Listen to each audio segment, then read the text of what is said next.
Tonight, while you lie still and helpless in the dark, your brain is going to do something extraordinary. It will build an entire world.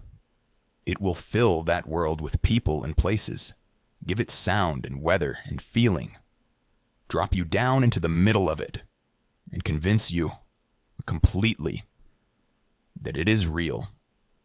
You will not question it.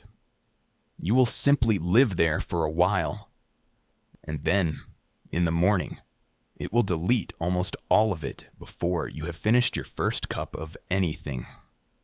We call this dreaming, and most of the time, we treat it as background noise, the random static of a sleeping brain. But stop and think about what it actually is. Every night, your most powerful organ stops dealing with the real world and generates a false one in extraordinary detail, for hours, for free.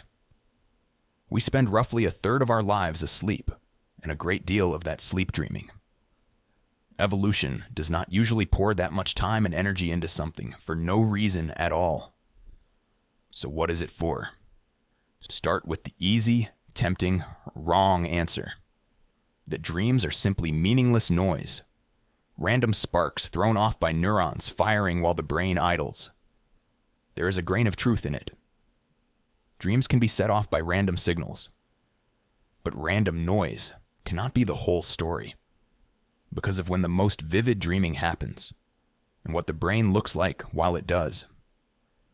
There is a stage of sleep called REM, named for the rapid darting of the eyes back and forth beneath the closed lids. And during REM, your brain is not idling in the slightest.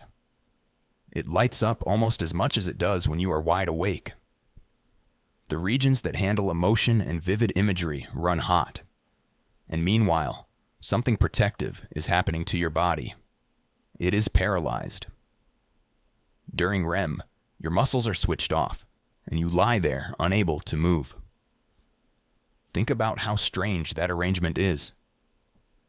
The brain works hard to build a vivid, often physical dream, running, falling, fighting, and at the very same moment, it carefully locks your body in place so that you cannot act any of it out. That is not the behavior of a system doing nothing. That is a system doing something important enough to be worth protecting. So what is the important thing?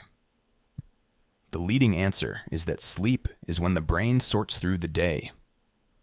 While you were awake, you took in far more than you could ever file in real time. In sleep, and especially in dreaming sleep, the brain appears to go back over it, deciding what matters and what doesn't, moving the keepers into long-term storage, strengthening some connections, and quietly letting others fade. Dreams may be, in part, what that sorting looks like from the inside. Fragments of the day being shuffled, tested, and stitched into everything you already knew. It is one reason that, over and over, people struggle with something hard, sleep on it, and wake up better at it. The practice happened while they dreamed. But there is a second idea, and it is a haunting one. Notice what dreams are so often actually about. They are rarely calm and pleasant. They are full of threats. Being chased, falling, losing someone, arriving somewhere terribly unprepared, running from something you cannot see. Why would a system built to rest us spend so much of the night frightening us?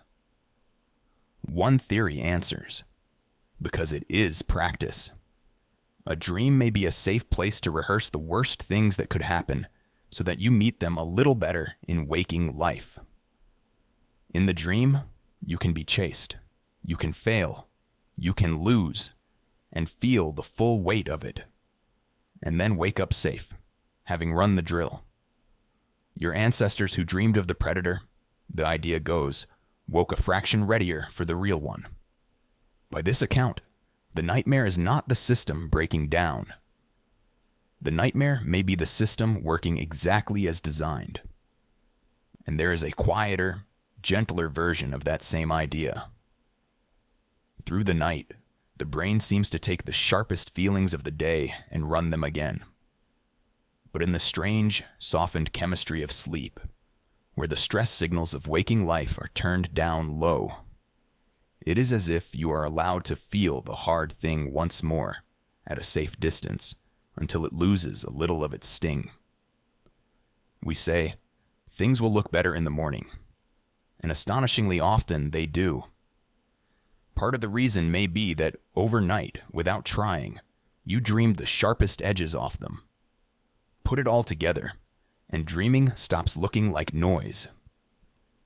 It begins to look like one of the most useful things you do. A nightly process in which the brain files the day, rehearses its fears, and tends to its wounds. All of it inside a private world built and then demolished before dawn. Which leaves the one part we may never fully solve. Not the function, but the feeling of it. That you are there, inside it. That it moves you. That for a few hours, another whole life is utterly, convincingly real. And then the strangest detail of all. You are built to forget it.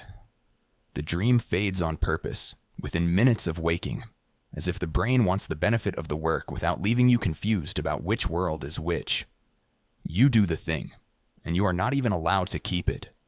We are so proud of the worlds we build while we are awake.